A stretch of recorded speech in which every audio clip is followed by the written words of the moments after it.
Chapter 6. Fear gripped my ankles as I climbed the mountain of jaw-dropping miracles. The heavily bearded man who trailed me did not ease my worries. He was my escort, sent from the mountain-top where the other faithful chanted words that the wind carried to us and carried away again. I could see about 100 of them, clad in green robes and matching chef caps. "No stopping," my escort said. He must have noticed that my steps were slowing. The steep mountain was bare, with no trees to offer momentary shade from the sun. I was thirsty. My throat was dry and there was hardly any saliva in my mouth. There would be no reprieve for me. I had been asked to come fasting. No food, no water, and as the escort had informed me when he met me at the foot of the hill, if I stopped to rest as we climbed up the hill, I would be sent back home with no prayers and no meeting with the highest priest. Mrs. Adeolu had assured me that the prophet Josiah, the leader of this group, was indeed a miracle worker. Her protruding belly was convincing evidence.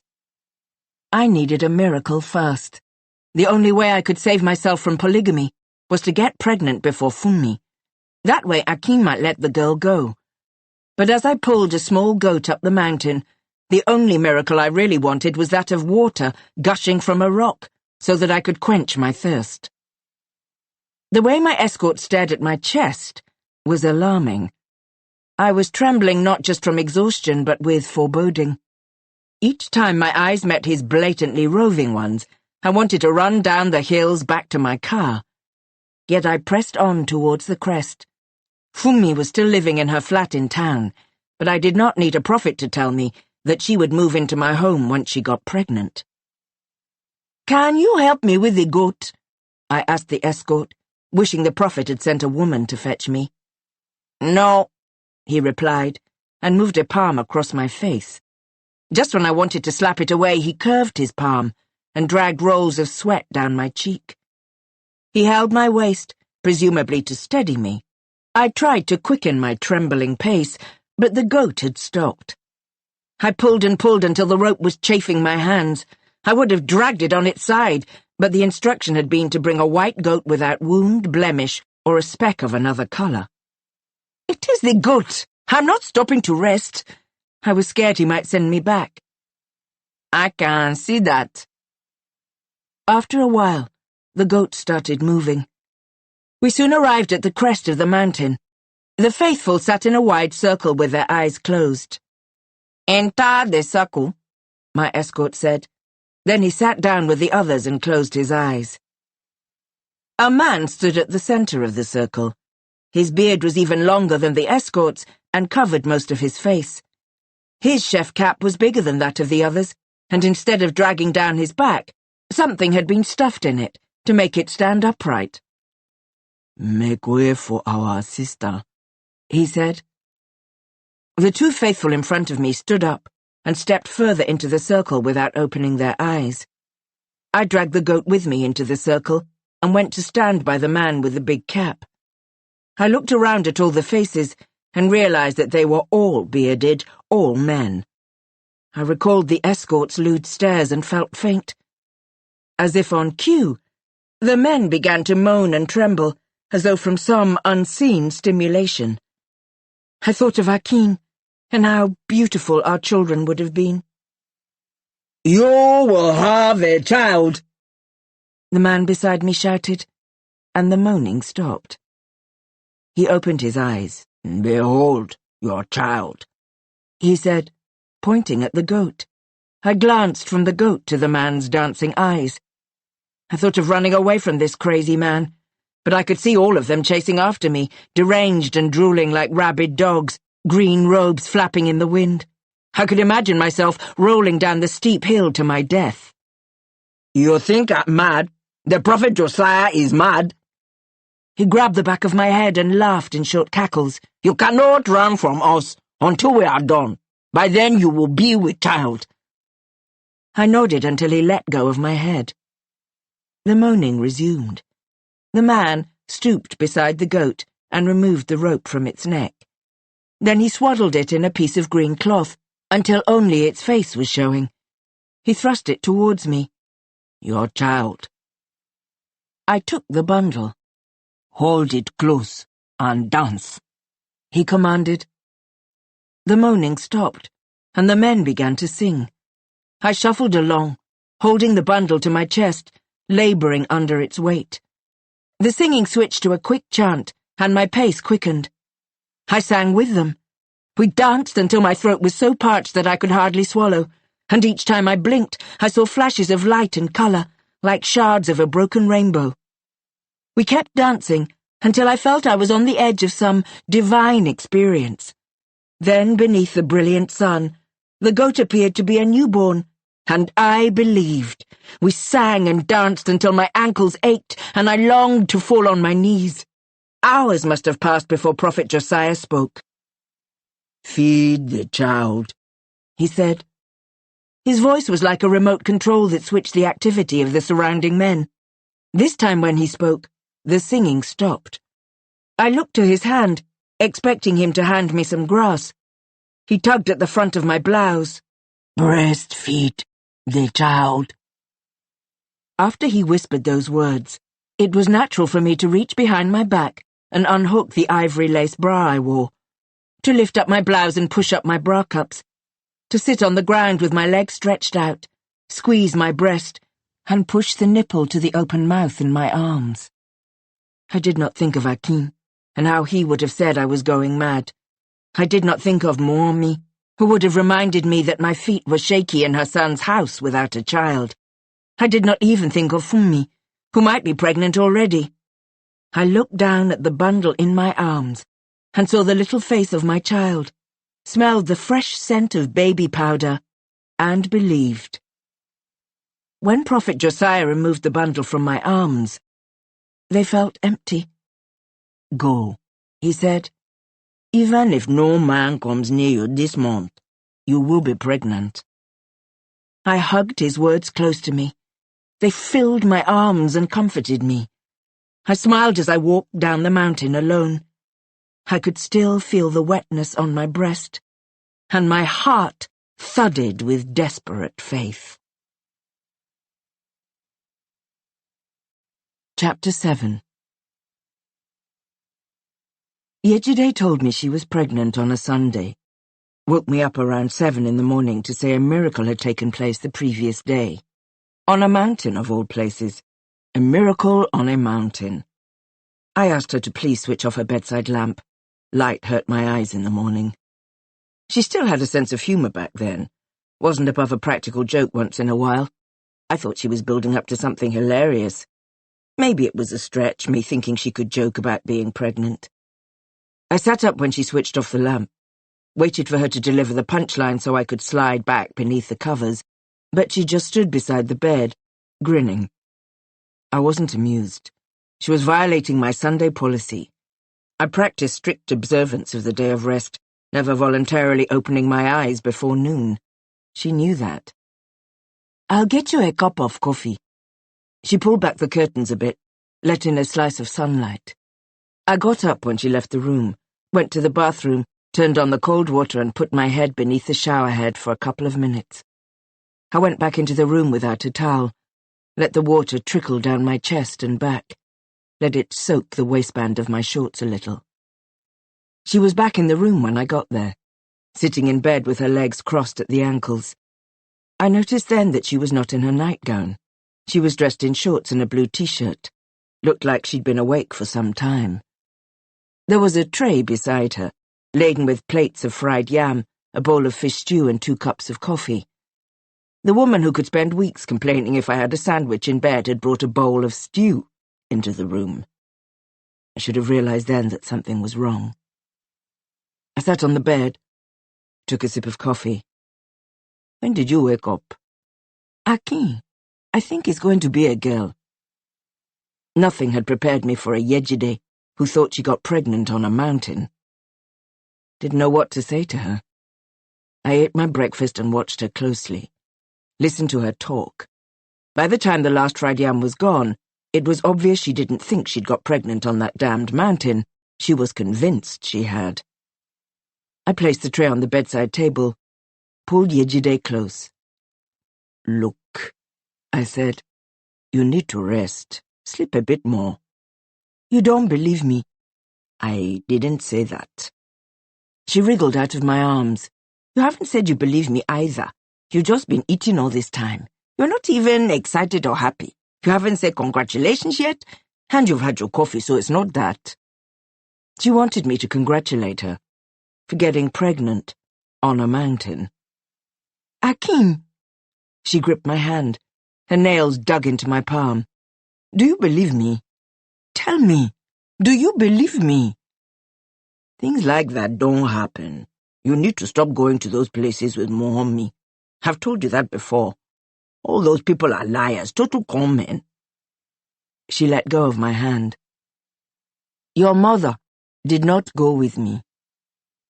What? You are going to those crooks all by yourself now? You need to believe. She frowned, shook her head. Sometimes I feel sorry for you. What? You don't believe anything. What is all this? Because I don't believe a man in a green robe waved a wand and made you pregnant? She sighed. He didn't use a wand. I carried it. Never mind, you just think it's bizarre. I already think it's bizarre. What did you carry? God, I can't believe we're having this conversation. It doesn't matter. She smiled, laying a hand on her belly. You know what? I'll go and get tested at the hospital soon. And then you'll believe too that something special happened on that mountain. I really think I might be pregnant. My God. I felt like I was talking to a stranger. Yejide, let me make this clear. You did not get pregnant on that mountain. If you were not pregnant when you went up, you were not pregnant when you came down. I put a hand on her knee. Do you understand me? Akin, in 9 months, you'll know they are not crooks. She held my chin, kissed my nose. You'll see. Now let's talk about something else. The nose kissing did it.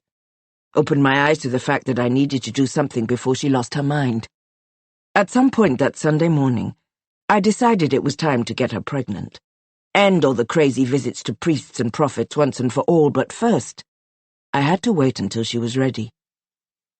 I may go to Lagos next weekend, I said. What are you going to do in Lagos? I need to see Dotun about some investments. Dotun and investments? Just be careful with your brother.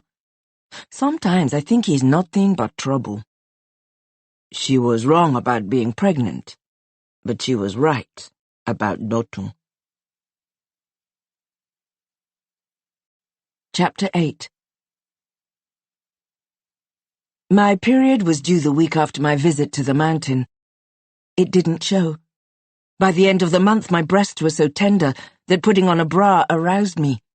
I was vomiting every morning at 7 a.m. like clockwork. I was sure that I was pregnant, and I believed my body was telling me things a test would soon confirm. I knew the test had to come before any form of real celebration, but I was excited about how wonderful everything would be as soon as the doctors confirmed that I was pregnant. I did not talk to Akin about what was going on in my body, because I did not want him to puncture my hopes. We were not exactly speaking to each other. He spent most evenings at the flat he rented for Funmi. I spent some of my evenings examining my stomach from different angles in the bathroom mirror. What are you doing? Akin asked some weeks into my pregnancy. I had not seen him come into the bathroom. How is your wife? I said, pulling down my blouse. He moved closer and lifted the blouse. What's wrong with you? I yanked the blouse down. Why does there have to be something wrong with me? I'm just concerned. Why were you... I told you. I am pregnant. Akin stepped back as though I had hit him in the jaw. He stared at me as if I had grown a horn on the bridge of my nose. Then he laughed. It was a short sound that would haunt me in my sleep. Have you been having sex? The laughter died with a gurgling sound in his throat. With another man. I do not understand what you are saying. His Adam's apple bulbed furiously, threatening to burst through his skin and splatter blood all over the white tiles on the bathroom floor. We both know you can't be pregnant. I have not even touched you in months. Except you. His mouth hung open, but no words came out. I walked out of the bathroom, dashed downstairs and out of the house before he could follow me. I needed the fresh night air to clear my head, and the moon in the sky to renew my faith. Akin did not respond when I greeted him the next morning. His hand trembled as he stirred sugar into his coffee. "I am starting antenatal today," I said. The cup of coffee was halfway from his lips. It fell on the table and soaked the white tablecloth with brown liquid. "How could you cheat on me, Yejide?" "I do not understand what you are talking about," I said, and bit into a piece of toast. He laughed. "So, this is an immaculate conception. And what shall we call this child? Baby Satan? When will a demon appear to inform me in my dream?" I slapped the toast on a plate. "So now you can talk. You can blot it all out. Who married another woman? In this house, who married another woman? Tell me now. Which bloody cheat did that?" He traced the brown coffee stain with his thumb. "We've talked about that. We've settled it." I was so angry I could hardly breathe. I stood up and leaned across the table to stick my face in front of his. "Okay now. Something else is settled. I want a baby. And since you are too busy at your new wife's place to try and get me pregnant, I can get a baby from any man I want." He got up and grabbed my arms just above the elbows. The veins in his forehead popped. "You can't," he said. I laughed. "I can do anything I want." His nails bit into my arms through my shirt sleeves. "Yejide, you can't." I wagged my head. "But I can. He shook me until my head bobbed and my teeth rattled. Then he let go suddenly. I crashed into a chair, grasping the table for balance. He picked up a saucer from the table and held it aloft. In one frightening moment, I could see him breaking the delicate china on my head. He threw it across the room. Then he pulled the tablecloth off the dining table. Plates, mugs, saucers, and vacuum flasks crashed to the floor. My husband was not a violent man, and the man who lifted a dining chair and hit it against the dining table until the chair broke was someone I did not know. Wesley Guild Hospital stank of antiseptic. The stench of chemically enforced cleanliness had me rushing out of the antenatal class twice to vomit. I would never have imagined that vomit could make me so happy. Yet I grinned at the mess I had deposited in the gutter and wanted to call passers-by to come and take a look at it. The inability to keep food down, the extra sensitivity to touch, and the general discomfort I felt were rites of passage into motherhood, initiation into a rank that I had always longed to attain. I was a woman, at last. A nurse explained what was going on in our bodies. She taught us a song about breastfeeding and discussed diet and exercise. The nurse came to me after she dismissed the class. "Madam, congratulations.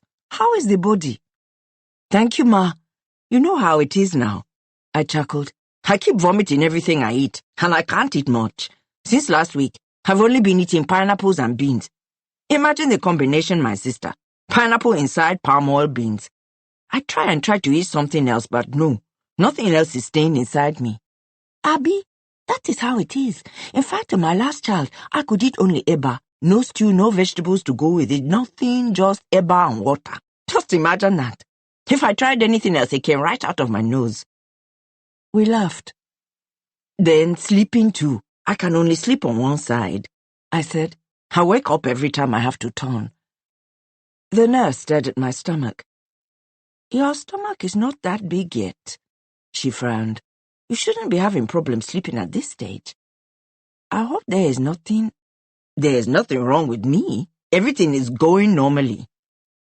"Oh, how long has this been going on? The discomfort. How long?" "Auntie Nurse, why are you bothering yourself? I said everything is fine. It is probably just me." "Aha! See you calling me Auntie Nurse. You don't know me? I get my hair done at your salon now, once every 2 weeks." "Oh, yes, I said, trying and failing to remember her face. "You remember now?" she asked. I smiled and nodded. "Of course." I said, still unable to place her face. Congratulations, my sister. Those men, they don't understand. But thank God all your enemies have been put to shame. Every time they will be blaming the woman, and sometimes it is their own body that has a problem. She hugged me tightly, as if we were teammates in some unspoken game, and I had just scored a winning goal against the opposing side. Funmi was waiting outside my salon when I got back from the hospital. I had given my stylist firm instructions never to let her inside my salon after her last visit. But that afternoon, I was happy to see her. On that day, I would have been happy to see all my stepmothers lined up in front of the salon. The antenatal class had filled me with unconditional love for all living creatures. Come in, my dear, I said. When I served her a bottle of Coke, she didn't drink it until I took a sip to assure her it had not been poisoned. She said, I have come to beg you. But her clenched jaw told me she wanted to fight, not beg. Our husband fought with me this morning because of you. He said he would not visit me again because of you. Please let him come, oh, because I have tried for you. I have tried staying outside when my place is inside. Please, oh. She said this in a tone low enough to give the impression that she wanted no one to hear her words, but loud enough for the stylists and customers, who were unusually silent, to hear. I knew then that she was a dangerous woman, that Funmi, the type of woman who would call you a witch just so you could beat her to death and end up in jail. I was in a generous mood. I could have given away everything in my shop that afternoon. I was pregnant at last. I had attended an antenatal meeting, and people in the antenatal unit had treated me with care. They had asked me to eat fruit, rest, and exercise. Nothing else mattered. God had been generous to me, and I had no reason to hoard my husband. Anyway, what was a husband compared to a child that would be all mine? A man can have many wives or concubines. A child can have only one mother. I will talk to him about it. You'll see him before this week ends, I said. Funmi's mouth dropped open in what I assumed was surprise. She had come for a fight, for a story she could share over and over to prove that I was evil, and she was going away without that ammunition. She masked her disappointment, stood up and said goodbye. As she was about to step out of the shop, I said, My dear, be among the first to know. I started my antenatal today. God has done it. She whirled around and stared at me. I saw in her eyes the realization that I was now a threat to her, instead of the other way round. She gripped her forehead. Unable to fake joy, she walked away. My stylists went crazy. They hugged me, laughed, and sang praise songs. Even the customers joined in. I was a miracle, a vindication for good women like me everywhere.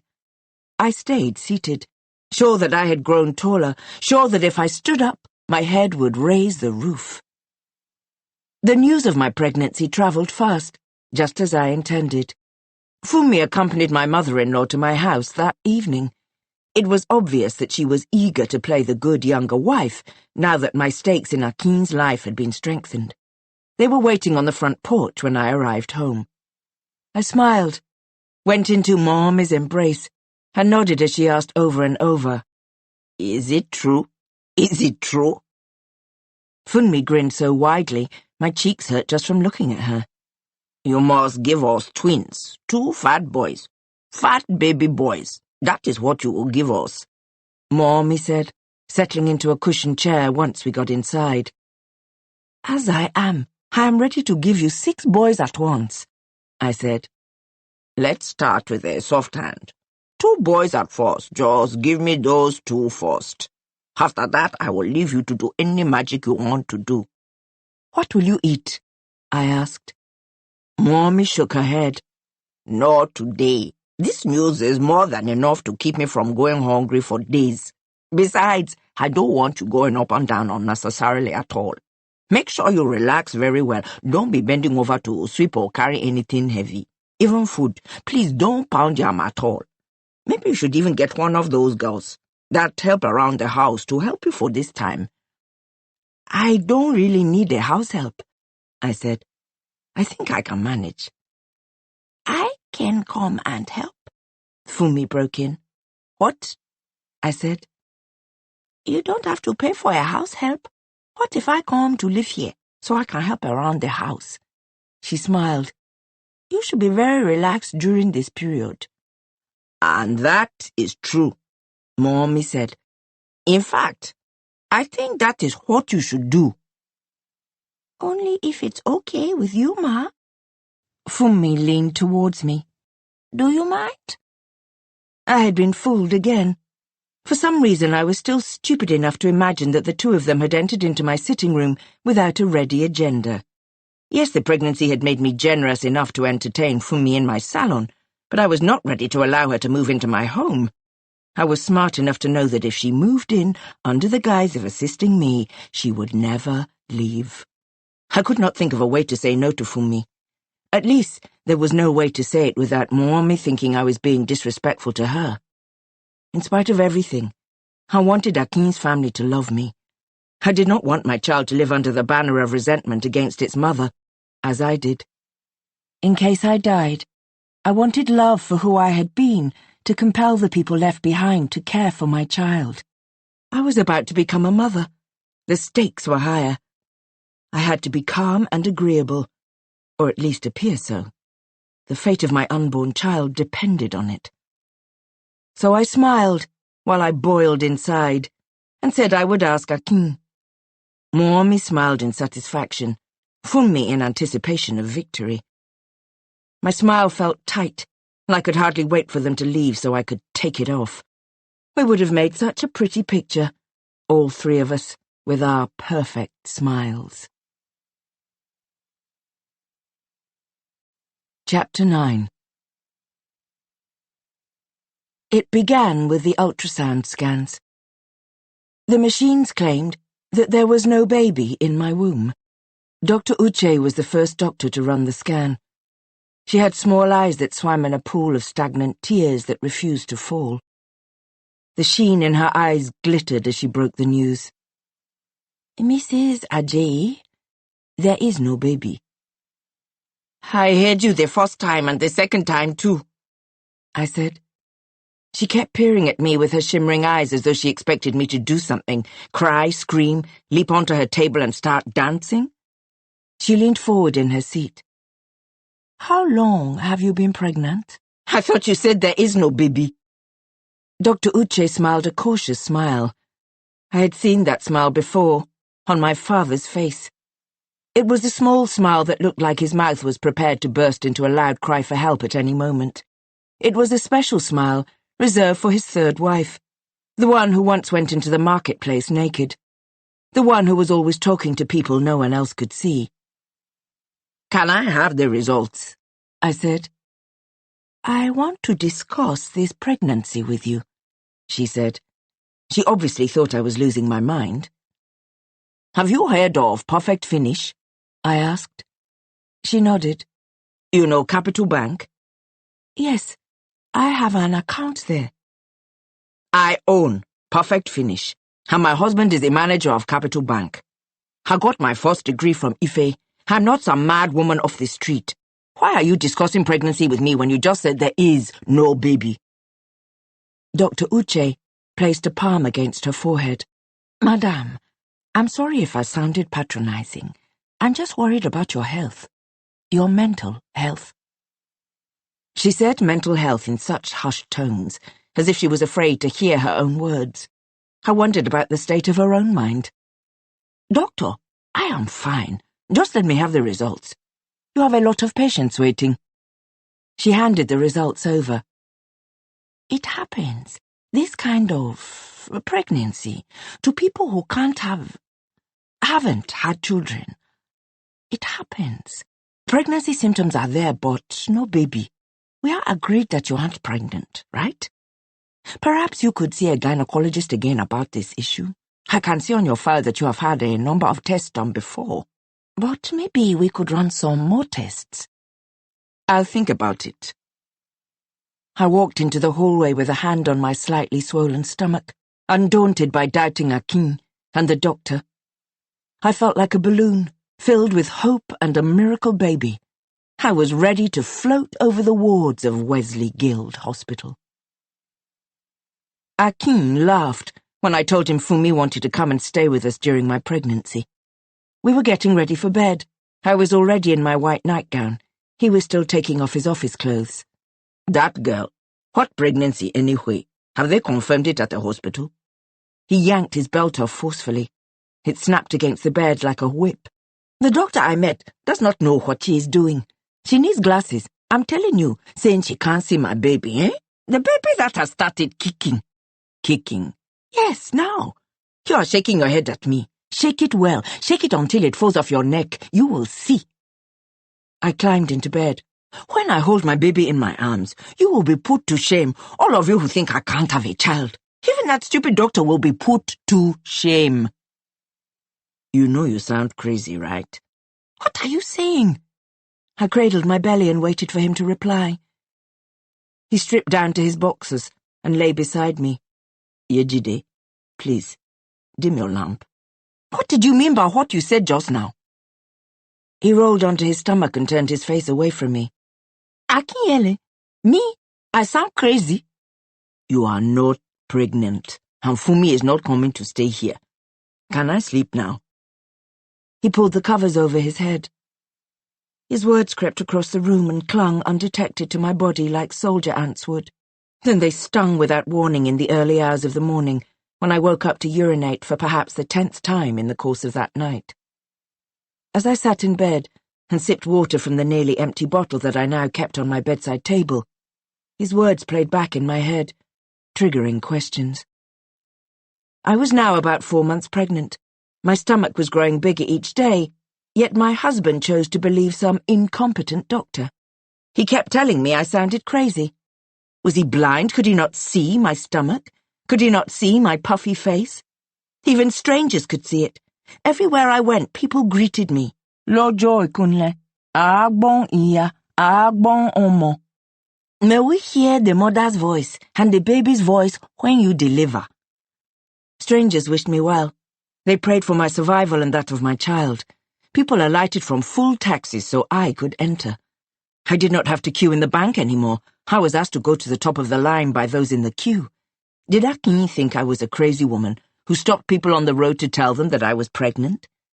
Since the day we got married, I had never told him I was pregnant before. Why did he find it so hard to believe me now? I lay back in bed and clasped my hands over my belly. I could feel tension in my head, the beginnings of a headache. Beside me, Akin was staring. He stretched in his sleep.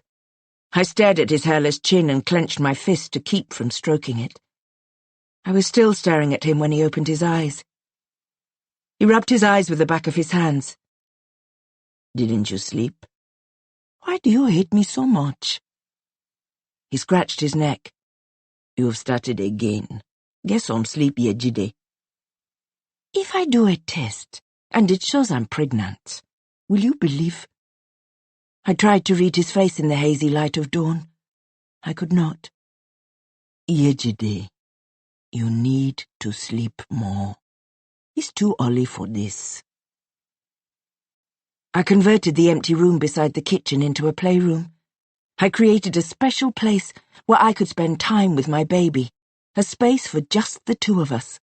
The playroom was not something I planned. I converted it because Akin stopped talking to me. He stopped visiting Fumi in the evenings. Instead, he planted himself in the sitting room, watching the evening news, reading newspapers, but mostly not speaking to me, even if I was seated beside him. He responded to questions with a grunt, to insults with silence. I gave up on trying to provoke or persuade Akin to talk, and stayed in the spare room instead of the sitting room. I arranged the toys I had bought for the baby on the floor of the room. I put in a cushioned chair and bought my own newspapers so that I had something to read while I waited for the kitchen timer to ring.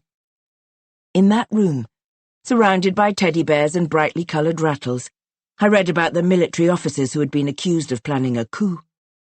I was drawn to the profile of two of the men.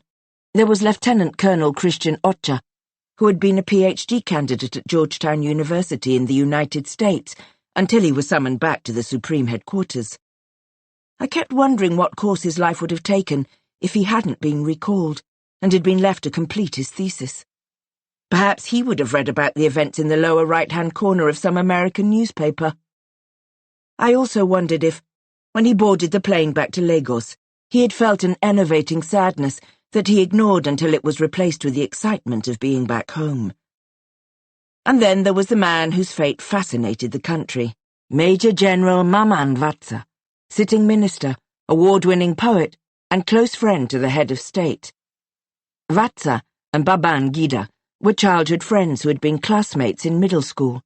They were commissioned into the army on the same day and had commanded neighbouring battalions in the Civil War. Babangida had even been the best man at Vatsa's wedding. I was spending more time in the playroom than anywhere else in the house at this time. But the day I read that Vatsa, Ocha, and 11 others had been sentenced to death, I sat with Akin in the sitting room and tried to discuss the events with him. But he kept redirecting the conversation to my bulging stomach.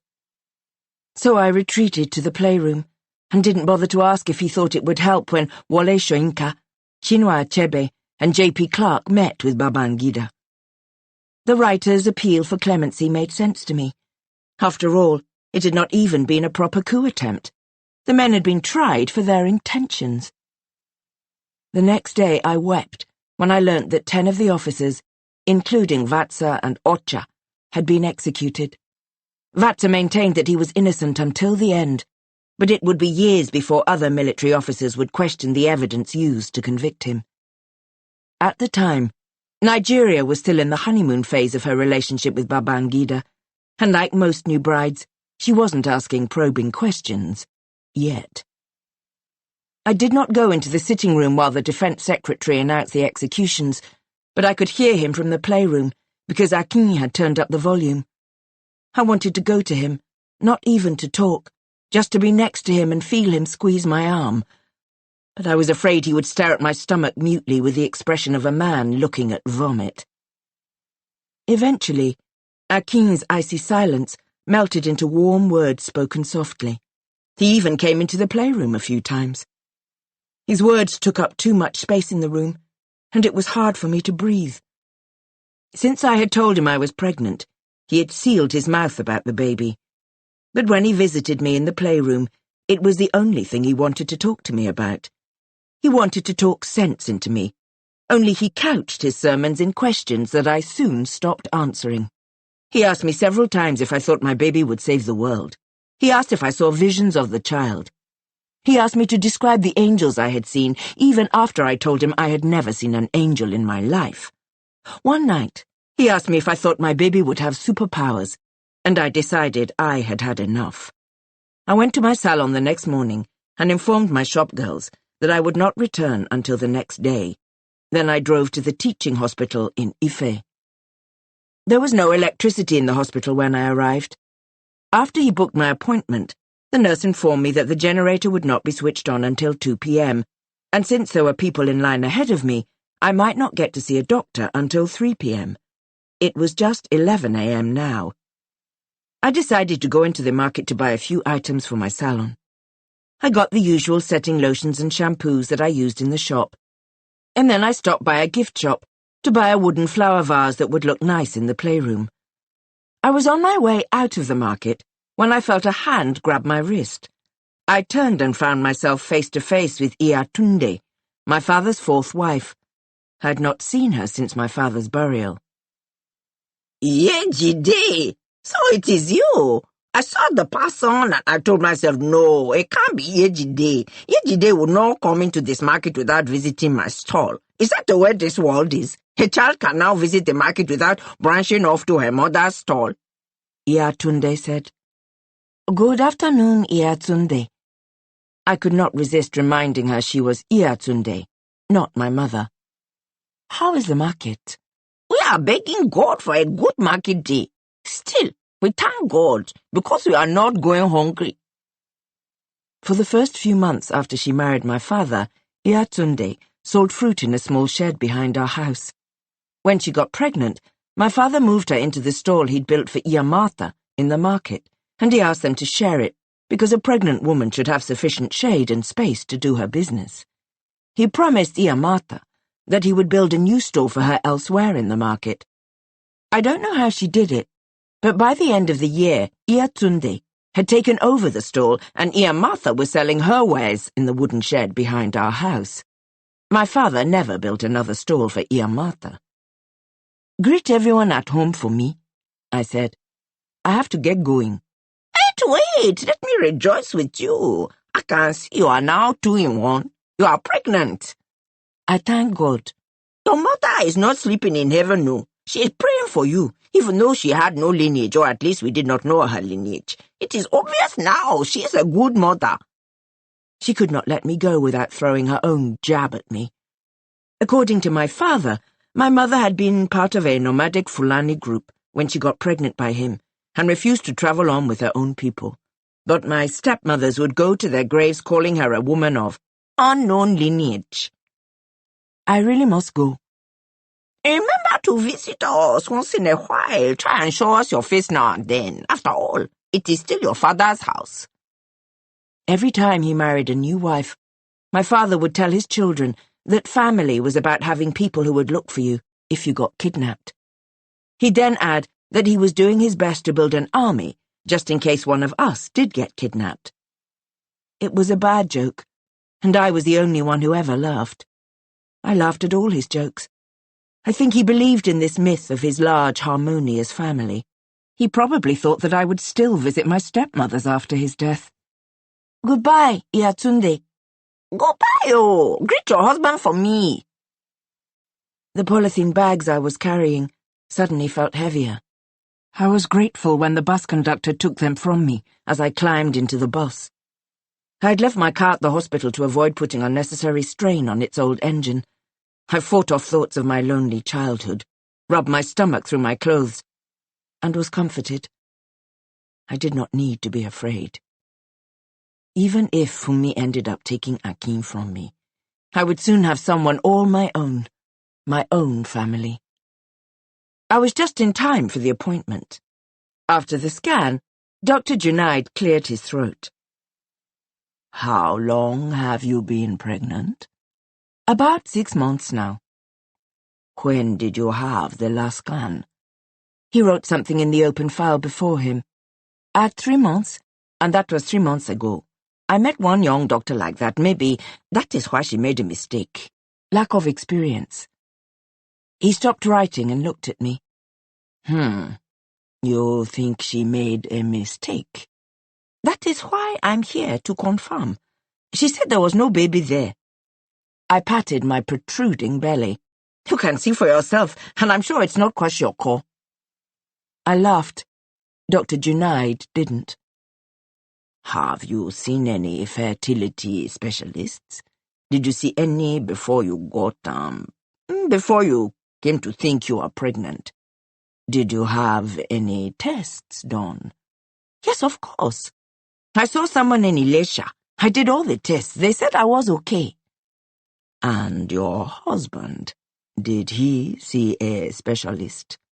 Yes, he did. We went to the hospital together once. Akin answered most of the doctor's questions. When the doctor asked about our sex life, Akin held my hand before he answered and stroked my thumb as he said, Our sex life is normal, absolutely normal. Dr. Junaid shut the file he'd been writing in and leaned forward. So your husband, was he tested? Did they run any tests and... Yes, he was tested, I said. Look, doctor, what about my baby? Madam. He drummed his fingers on his desk. There is no baby. I clapped my hands 3 times and laughed. Doctor, are you blind? I don't want to insult you, but can't you see? Please, let me explain. These things happen sometimes. Women think they are pregnant, but they are not. Listen to yourself. I don't think I am pregnant. I know I am pregnant. I've not seen my period in 6 months. See my stomach. I've even felt the baby kick. I don't think I am pregnant, doctor. I am pregnant. Can't you see? I am pregnant. Madam, please, calm down. I am leaving. I don't even know if it is the machines you work with that are faulty or your brains. I slammed the door as I left the room. As the pregnancy approached 11 months, I decided to visit the mountain of jaw-dropping miracles again. On the day I went there, Akeem was in Lagos for a meeting and had travelled with his colleagues in the bank's official car. I drove his car to the flat expanse of land at the base of the mountain. When I arrived, there was only one car in the space, a Volvo parked in the shade of an almond tree. I recognized Mrs. Adeolu's plate number. As I climbed up the mountain, everywhere was still and quiet. It took me over 2 hours to get to the crest because I stopped from time to time to sit on rocks and drink from the bottle of water I carried with me. The sun was relentless. Sweat streamed down my back into the crack of my buttocks. I pulled my dress back and forth at the neckline to get some air on my skin. When I arrived at the crest, there was no living creature in sight. I wandered around until I found a wooden slate on which someone had scrawled, "Prophet Josiah on travel. Please come back in next month for your miracle." Too bad for Prophet Josiah, I thought to myself, patting the wad of naira notes in my pocket. I wanted to give him some money. He had not asked me for any money the first time I came, and I figured giving him a gift would not hurt. The bottle of water was now empty, and I was parched and felt faint. Afraid that I would collapse on my way down the mountain, I went around the crest, hoping to find a forgotten bottle of water, praying I would not get cholera from whatever I found.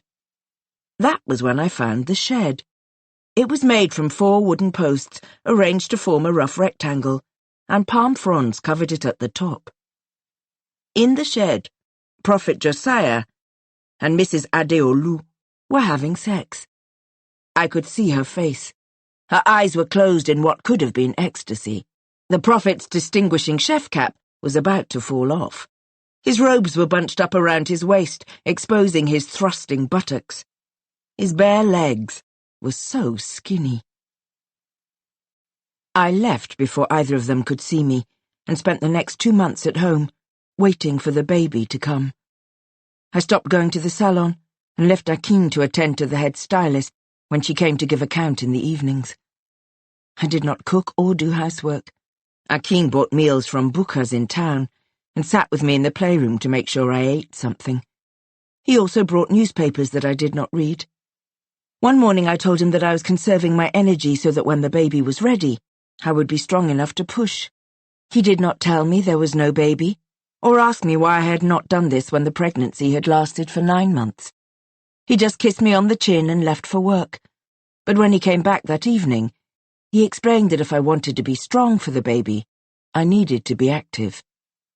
There was no mention of psychiatrists, and he did not sound as if he was joking or humouring a crazy person. He spoke to me the way I'd wanted him to all the while, like an expectant father. I took his advice and went back to work the next day.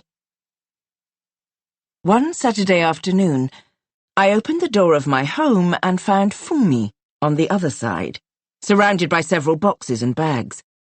The taxicab that dropped her off raised a cloud of dust as it drove away. "Move and let me pass," she said. I stood by the door like a guard as she swept in. I watched as she dragged her bags into the house one after the other, and littered the sitting room with them. She wore a navy blue bubu, complete with a matching scarf that she had tied around her braided hair like a band. Her bright skin shone in the sunlight that streamed in through the open doorway. "Where is my room?" she said when she was done lugging her bags. "In this house? Are you dreaming?" "You, this woman, I have tried enough for you. Don't try any more nonsense with me. This is my husband's house too. Why must you keep me outside this house?" She removed her scarf and tied it around her waist. "Why? You wicked woman. I asked you to shift so that we could both sit down. If you are not careful, I will push you off the seat totally." "You see, I am not the one who married you. Your so-called husband is not in. When he's back, you can ask him stupid questions." I pointed to the door. "Now get out of my house." "You know what? I can only see your mouth moving. I can't hear a single word." Let me tell you, there's only one thing that can get me out of this house. One thing. I said get out! I slapped my thigh in time with each word. The one thing that will cause me to leave you in peace is for you to lift up your blouse and let me see your stomach. This pregnancy of yours is over a year old now. Let me see what is there, because we have heard the news all over town that it is a calabash you are carrying about under your cloth. Yes, you have been exposed. She laughed.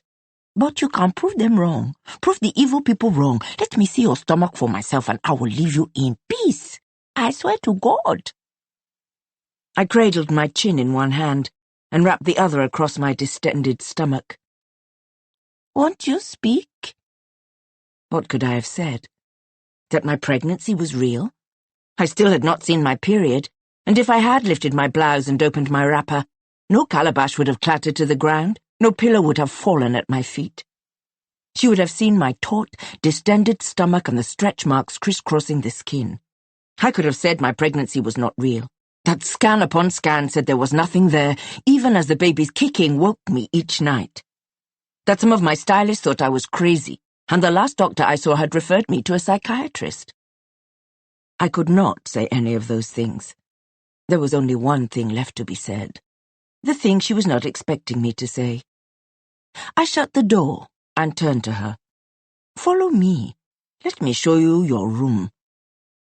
I led her to the playroom. I was not stupid.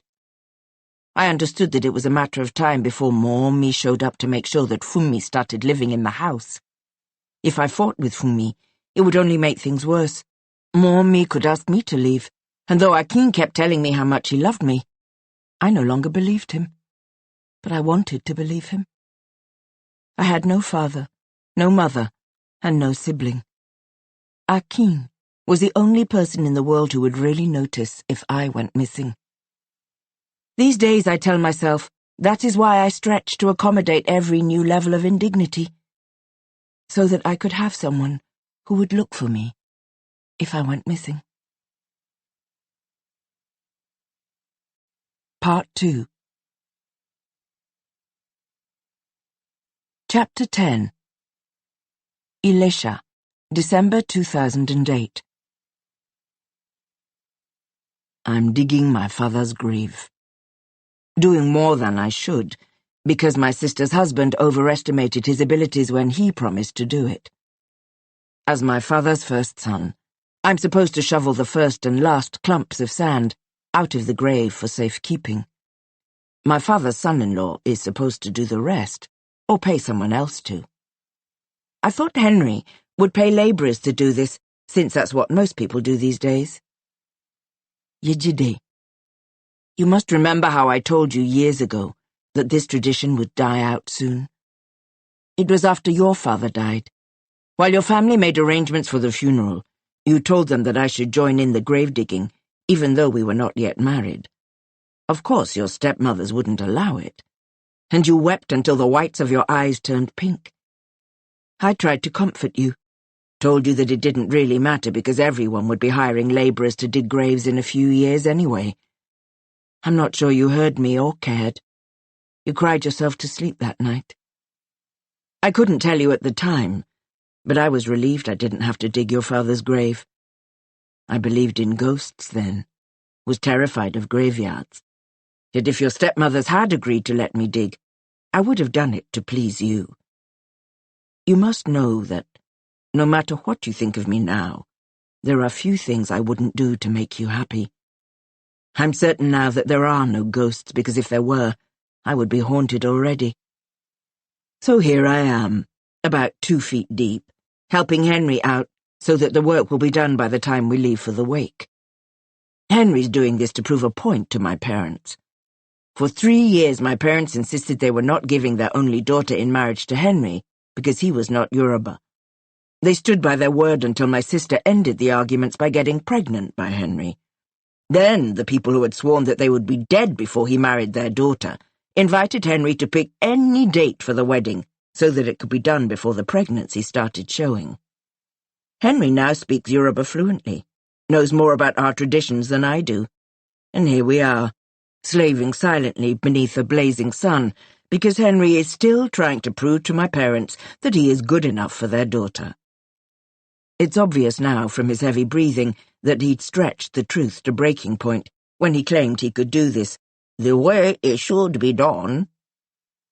The sun is so hot, feels like there's a furnace on my back. My arms ache each time I lift the shovel, but I keep going. I think about Dotun as I shovel. Miss him for the first time in all these years. If he were here, he would have broken this silence, found a way to make Henry and me laugh. He called me this morning around 7. He didn't introduce himself. He didn't have to. Once he said, "Brother Akin, good morning." I recognized his voice. He said he was calling from the airport hotel, had received the letter I had sent to him about the funeral arrangements, and would be leaving Lagos by noon to get to Ilesha in time for the wake. Our first conversation in over a decade lasted less than 1 minute. When I got off the phone, I felt none of the anger I'd expected to feel. Instead, I had a sudden desire to stay in bed and spend the day sleeping. Dotun's phone call made me ask myself if you'll honor my invitation. I wonder if you'll show up at the wake, if you'll agree to sit beside me and sing hymns. This ground is getting harder as we dig deeper. It doesn't look like a grave, just a long hole in the ground. I clear my throat. I think we should call someone to finish this thing. Henry smiles and collapses against the grave's wall. It's as if he's been waiting all day for me to say this. He frowns. Viola. I wait for him to finish his sentence, but he says nothing. I watch his furrowed brow, try to understand what his silence means. You don't want me to tell her we abandoned this? She was very touched that I'd be digging the grave. Okay, we'll tell her you dug the grave. It's the truth. Stretched, but still true. Besides, what would be left of love without truth stretched beyond its limits, without those better versions of ourselves that we present as the only ones that exist? Simi tells me Moami has refused to come downstairs for the wake. As I wonder why, it occurs to me that my mother might be grief-stricken over my father's death. I almost laugh. I know as I climb the stairs 2 steps at a time that it has to be something else. I don't think they were ever in love. But they did tolerate each other until my siblings and I left home. Then Moami stopped bothering with tolerance and unleashed her long-held anger and resentment. My father didn't fight back. Poor man had little energy left after dealing with his 4 younger wives. Now that he's dead, I expect Moami to feel some sadness, but mixed with a measure of triumph. She has outlasted him. I turn left at the landing and step into Moami's sitting room. Her bedroom door is wide open. She sits on her bed, dressed in white like the other widows, arms folded across her chest. Moami, Simi says you don't want to come downstairs. Why? She sighs. Akinyele. It's never a good sign when she calls my name in full. I walk across the room, sit in a cushioned chair, wait for her to continue. If a lie travels for 20 years, even 100 years, it will take 1 day. She raises her right hand, points the index finger at the ceiling. It will take 1 day for the truth to catch up with a lie. The truth has caught up with you today, Akin. Today is the day I know you have been lying to me about Dotun. Didn't you tell me he called you this morning? You said he would be here by now. Where is he? Akinyele, where is my son? I reach into my trouser pocket, bring out my phone, dial the number Dotun called with in the morning, put the phone to my ear. The number you are calling cannot be reached at the moment. Please try again later. See? I just tried to call him, ma. The number cannot be reached. You can't deceive me anymore. Do you think I will break down if you tell me the truth? Even if the truth will kill me, am I too young to die? You need to believe me. I'm tired of trying to convince her that I've not been lying to her. Just want Dotun to show up today and put an end to her anxieties. Although, what could kill me is knowing that you and your brother never settled that quarrel, and that Dotun went to his grave without forgiving you. Mommy sighed. And I could have talked sense into your heads, but no, you two didn't tell me why you were fighting. Again, we resolved things long before he went away. Dotun needs my forgiveness, not the other way around. But I'm sure he still thinks I need to apologize. Yejide, have realized that it's your forgiveness that I need. Questions of forgiving Dotun or begging his forgiveness become secondary as Moami sheds the first tears I've seen since her husband died. These tears have nothing to do with my father. They are all for Dotun, her favorite son. How can you tell me my son is alive when he has not come home to see his own father, buried? Akin, you are deceiving me. I'm now sure that you have been deceiving me all this time. Moami's voice shakes, but she doesn't sob. The tears just come. Please, wipe your tears, Mommy. See, let's go downstairs so the week can start. Everyone is seated. It's almost 4. I'm sure he will arrive during the service. If you don't bring Dotun into this room, I am not attending that wake. She removes her scarf, folds it into a square and places it on her bedside table. Mommy, you are just getting upset over nothing. He will soon be here. She lies down on the bed, turns to face the wall. This delay makes me think Dotun is still the same man he was when he left the country, without informing anyone in the family. The type who will arrive when the wake is over, offer no apologies, make a joke, and expect everyone to laugh. Mommy, please stop crying. Dotun is not dead. I glance at my watch. It's about 5 minutes to 4. Mommy, I hope you can hear me. When it's 5, if Dotun is not here, we will start the wake. Without me? I will ask the priest to delay for an hour. I can't ask for more than that, Ma. The priest will not start without me. I'll ask Timi to come and call you when it's a few minutes to 5. I stand up. Please, put your mind at rest, Mommy. I go downstairs back into the front yard where the canopies have been set up. I bend over to greet people as I pass through the noisy crowd to the front row. All the while, I'm looking out for your face. In the front row, I talk to the priest, then whisper to my stepmothers that the wake will now start at 5. I head to the back of the canopy without answering their question about why Moami has not come downstairs. I need to get away from the noise, call the gravedigger, confirm that my father's resting place is ready. I step out from under the canopy as a yellow and black Lagos cab pulls up behind it. I can see Dotun in the back seat. He is alone. He gets out of the car, looks up, and our eyes meet. He is balding too, his face a sagging version of the one I remember. I stand with my hands in my trouser pockets, watching him. He stays beside the taxi for a moment, then walks forward, towards me. And for the first time in over a decade, my brother and I are face to face. I try to think of something to do, something to say. He beats me to it, prostrates himself on the red sand. When he gets up, he says 2 words. Brother, me.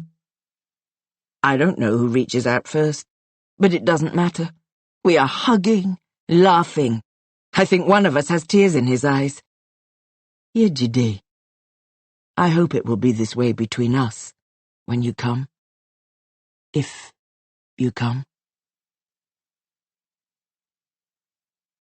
Chapter 11.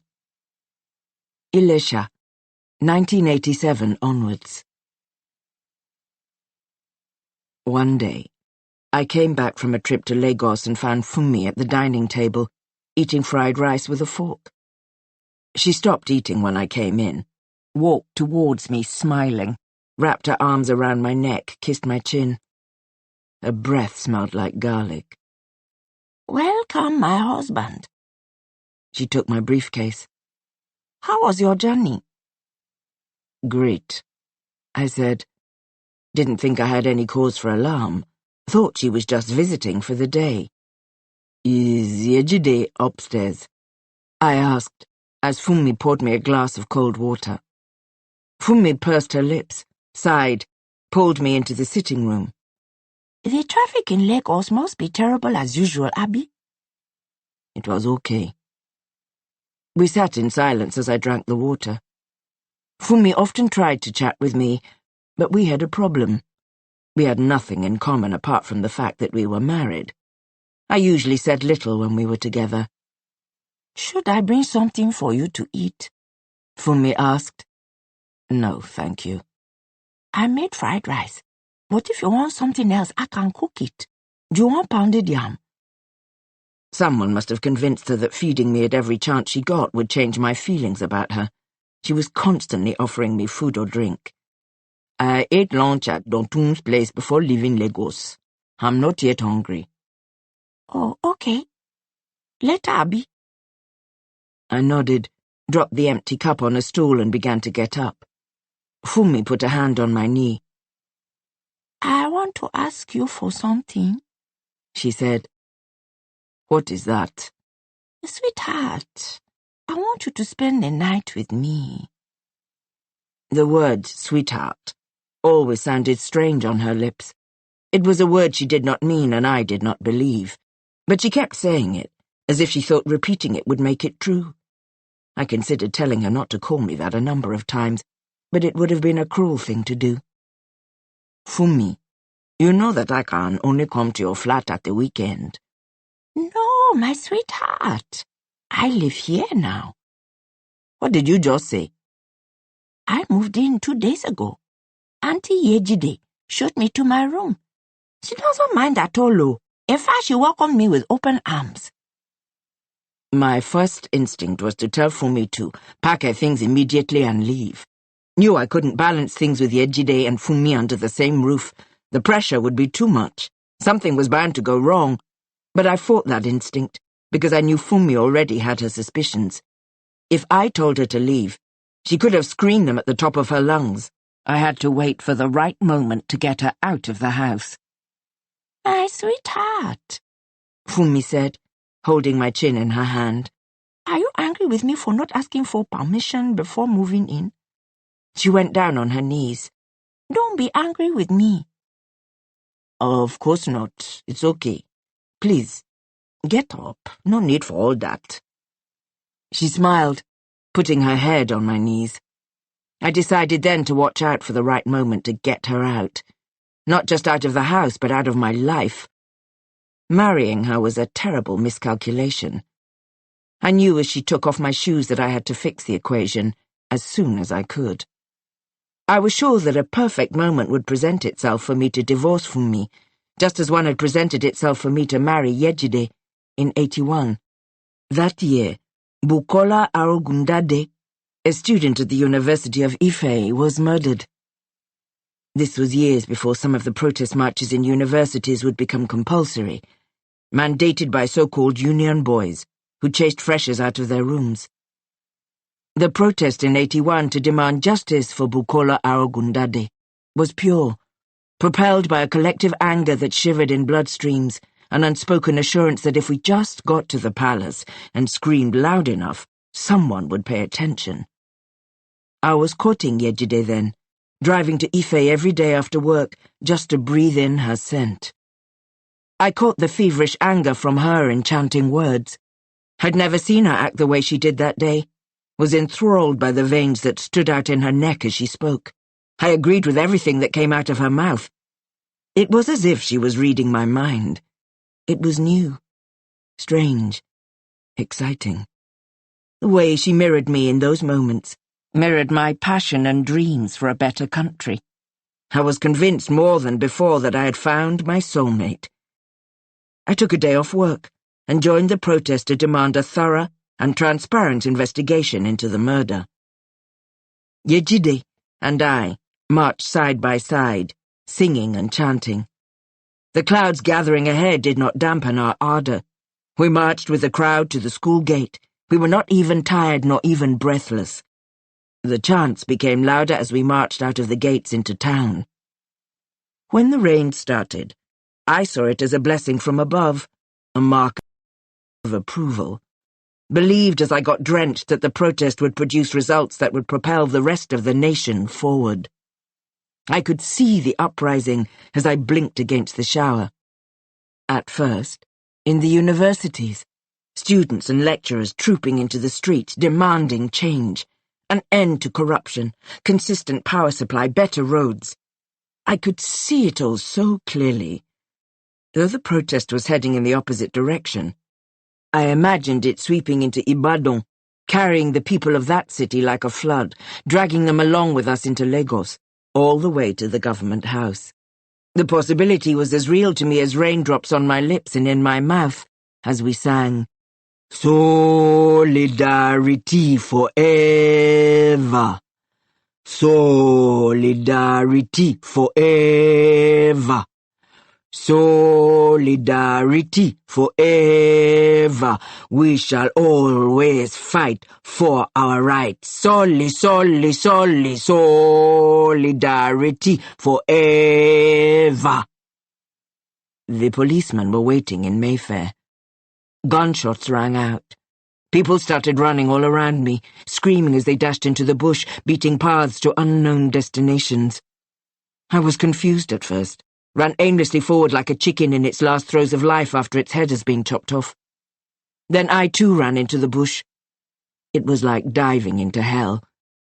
Around me people screamed, prayed, cursed, slipped, collapsed. Some pulled themselves up again and continued running. A girl in tight jeans and afro fell in front of me and lay still. I leapt over her, kept running as though she was a gutter in my way. I ran for what felt like years. The bush stretched on forever, teeming with tree branches that poked my eyes and mouth. Then I was on the road again. The moment my feet touched tarmac, I wanted to run back into the bush. The road felt so exposed, with no place to hide. But there were too many people pouring out of the bush into the road. If I didn't move, I would have been knocked over. I kept running. Took a while before I realized I was back on campus. I ran to Moremi car park, where I'd left my car under an almond tree. I was in the car before I remembered Yejide. Panic seized me by the throat. Where was she? She had been standing right beside me, holding a wet cardboard placard over her head. I tried to remember if she'd been wearing jeans. I wondered if she was the one I leapt over in the bush.